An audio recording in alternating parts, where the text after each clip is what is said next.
Hey, welcome back to the channel, everybody.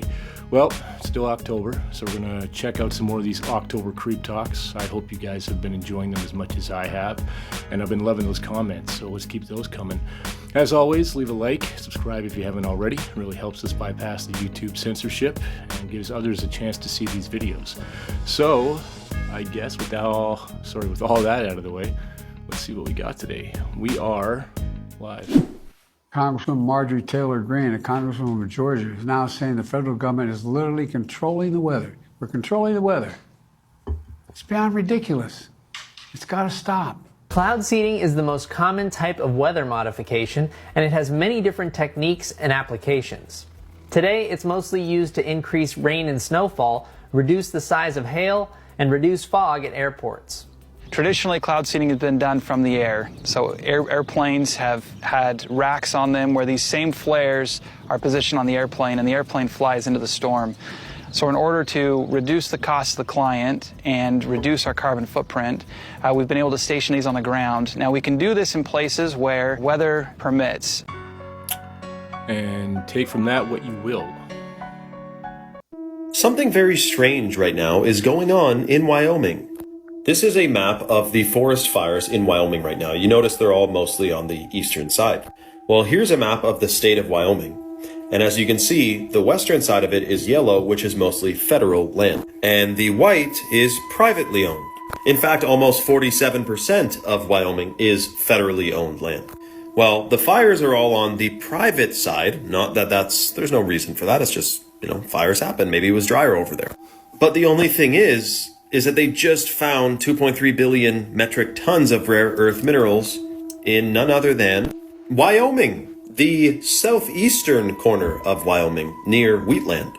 For reference, Wheatland is right in this corner over here, right around there. And there's a big fire.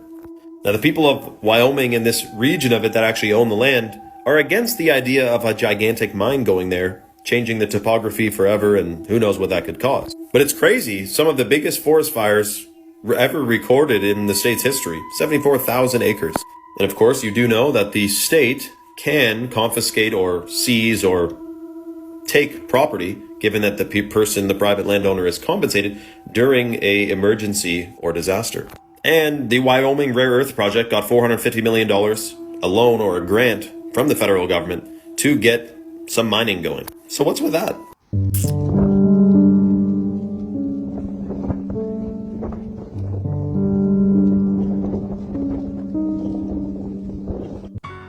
Well, I'm sure that's all just a very big coincidence. I did radiotomography with 30 watts, looking for oil in the ground. I found 26 oil wells over a 9-state area, and 100% of the time was accurate with just 30 watts of power beaming straight into solid rock. HARP uses 1 billion watts, beamed straight into the ionosphere for experiments. Picture these strings on the piano as layers of the earth. Each one has its own frequency. What we used to do is beam radio waves into the ground, and it would vibrate any strings that were present in the ground. We might get a sound back like, and we'd say, that's natural gas. We might get a sound back like, and we'd say that's crude oil. We were able to identify each frequency. We accomplished this with just 30 watts of radio power. If you do this with 1 billion watts, the vibrations are so violent that the entire piano would shake. In fact, the whole house would shake. In fact, the vibrations could be so severe underground that could even cause an earthquake. 1983, I did radiotomography with 30 watts, looking for oil in... Interesting. A lot of new people who want to know what this is and why it's happening. Can you give us an introduction? Yeah, again, the term geoengineering, aka chemtrails, the layman's term for what we see happening in the skies, but this is weather modification on a global scale. In fact, these programs are so large and so all-encompassing that all other weather modification programs that go on a smaller regional basis are they're negated by the scope and scale of the global geoengineering programs. And these programs involve a number of aspects. You have the saturation of the atmosphere with various chemical and metal particulates. And there appear to be various purposes and objectives with this saturation.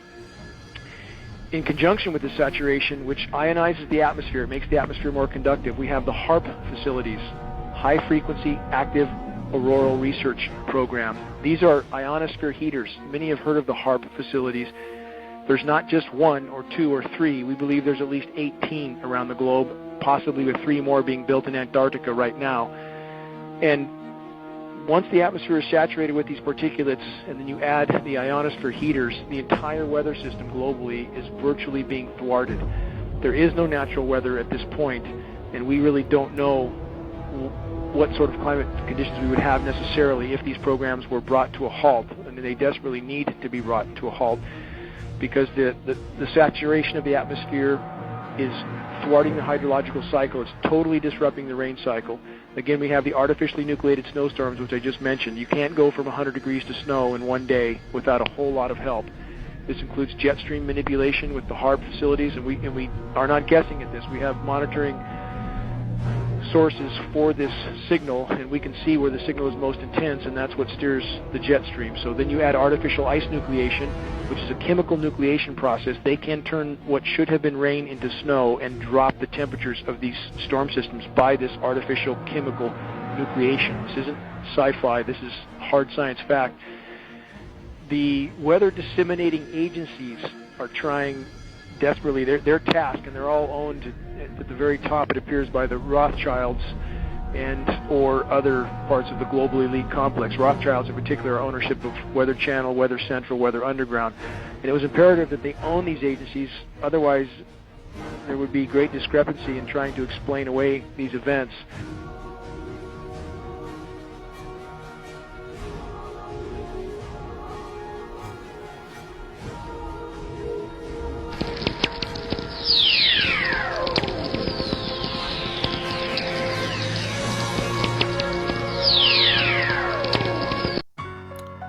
Did he say they were building 3 more?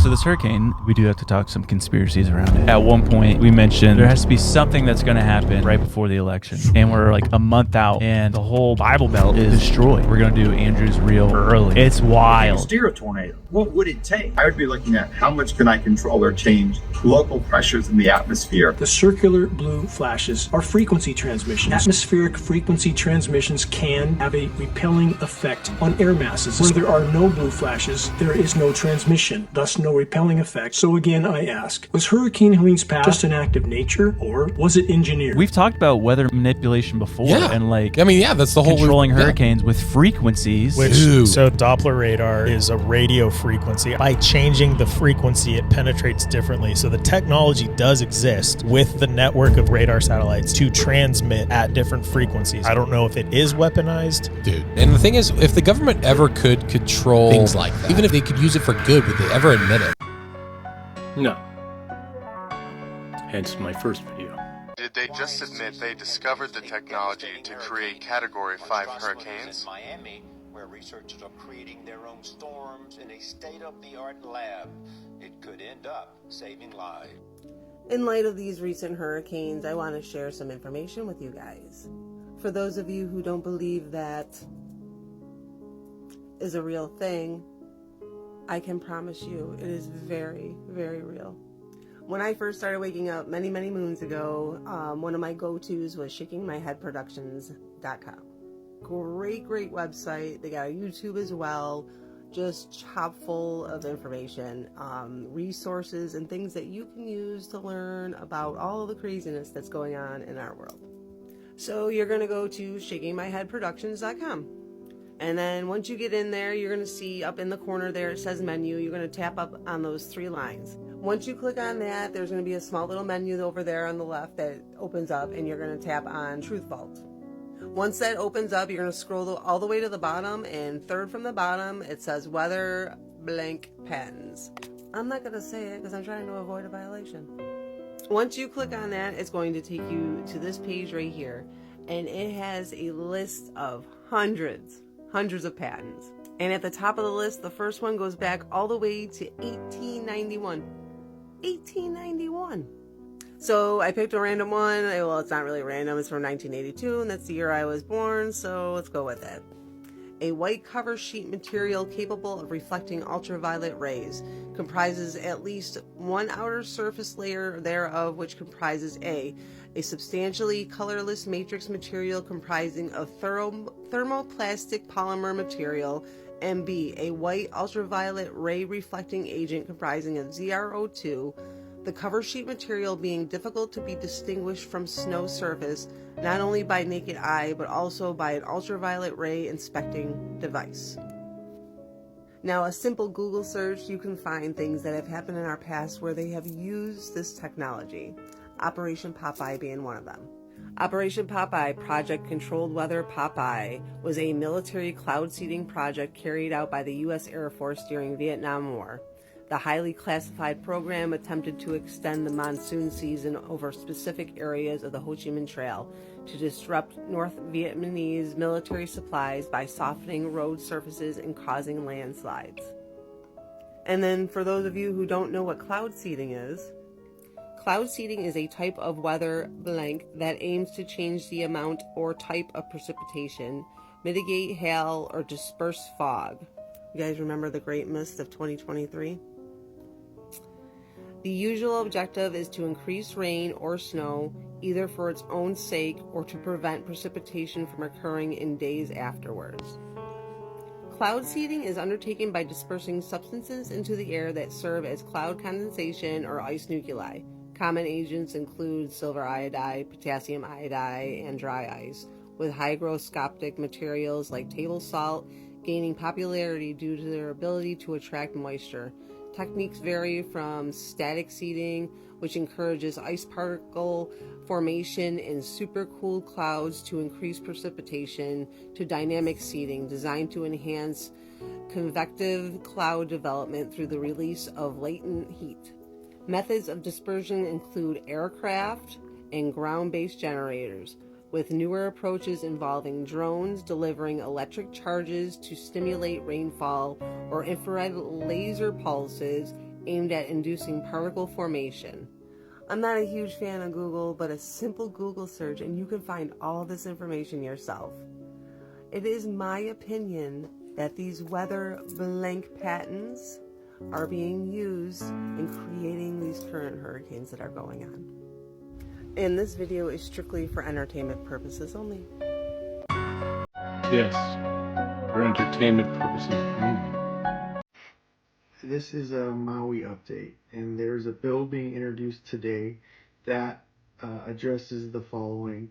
So the first is they want to establish a authority to develop plans to redevelop areas affected by disaster.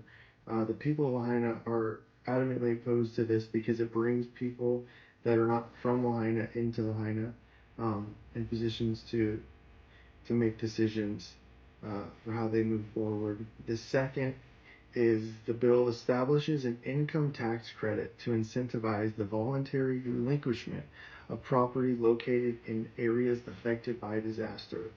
That one speaks for itself. And then the third and most alarming is this bill directs the Attorney General to commence eminent domain proceedings. So this is interesting. Yeah, I'm sure it's all on the up and up, though. Wouldn't it be crazy if one of the largest lithium deposits in the world was right outside of Asheville, North Carolina? Wouldn't it be crazy if the largest lithium mining company in the world 3 days before the flood began submitted the permits for their mine right outside of Asheville, North Carolina? Wouldn't it be crazy if the mining company was just given $250 million in grants to help with construction of their mine right outside of Asheville, North Carolina? Wouldn't it be crazy if less than a month before the flood started, BlackRock acquired 2.2 million shares of stock in that mining company? That's crazy. Wouldn't it be crazy if the residents that opposed the mine had their homes and properties destroyed? That would never happen, though. I'm sure they wouldn't take things that far. Stay safe, Florida. Yeah, I'm sure it's all legit. I need to talk to you guys about lithium for a minute and how it connects to what's going on in North Carolina. What a lot of people don't know is what the actual cost of lithium is right now. A lot of you guys out there, you know, I'm a potter. I make all my stuff from scratch. Lithium is actually a large component of this red glaze you see right here. Here is a 10-pound bag of lithium. This is how I buy all elements raw in their pound. 10 pounds. When I bought this bag of lithium, it was $9, 10-pound bag. Now, today, this 10-pound bag of lithium is $1,200. So, when you hear, and I'm getting lots of reports that the federal government is attempting to seize Castle Rock, North Carolina, that land, and other flood-devastated lands because of the lithium deposit that is underneath it. The amount of money we are talking about in that lithium deposit is in the billions of dollars. This cannot be allowed. This cannot be allowed. And I can't, the feasibility of electric cars and lithium going forward at this amount of money, I don't understand how that is even fucking possible. Strip mining Appalachia for lithium is not green. Electric cars are not green. All of the shit that goes into it, they are going to destroy that area for greed and green energy bullshit. Bullshit. Oil is a naturally occurring, renewable resource. Pull your heads from your asses, people. If you still think dinosaurs had anything to fucking do with oil, you're probably voting for fucking camel toes, because that's how goddamn dense you have to be to not understand how this fucking world works. They would have had to, dinosaurs and oil. It's just absolutely not even close to logically fucking possible. They have found hydrocarbons on other moons. There's no dinosaurs on the moon Titan. No, there weren't. So that's how you know hydrocarbons, oil, is not related to motherfucking dinosaurs. We are getting played so bad. The media is so corrupt. The government is so dishonest. Everybody, I don't know how in the fuck we can save Appalachia after this devastation. The government is blocking resources. They are blocking help. FEMA is seizing donated money from a high school. Our government is so far fucking out of control. These bureaucrats, we probably ought to start tar and feathering motherfuckers and teaching lessons. I don't know what else there is to say. Like, arm yourselves in the Appalachians, and I know you guys are, and just fucking pile them deep. I don't know what are we supposed to do? What are we supposed to do here? The Leviathan that is the corrupt government is out of control. If somebody knows how we can save North Carolina from this treachery and thievery that is about to take place, please let me know. Drop it in the comments, because we need to save the Republic. Good luck to all of you, and long live the Republic. Well, I mean, obviously he was being a little hyperbolic, but there was definitely some truth to what he was getting at. Certainly seems that way. It honestly seems to me like the U.S. government is going out of its way to just not help its citizens. It just seems like these world leaders are more concerned with sending our money to other countries where things are happening, but they're not willing to look at their own country and see the problems in their own backyard. I mean, I didn't even know that hurricanes hit the mountains of Appalachia. That's a new one for me. You learn something every day, I guess. Yeah. But, you know, I'd like to discuss more of this in the comments if you guys would like to. That would be awesome. And like I said, please leave a like and subscribe if you like this kind of content. I try to upload every day. Doesn't always work out, but I do try to. And with that, I guess I'll see you guys in the next one. Till then, 80 Canadian, signing off.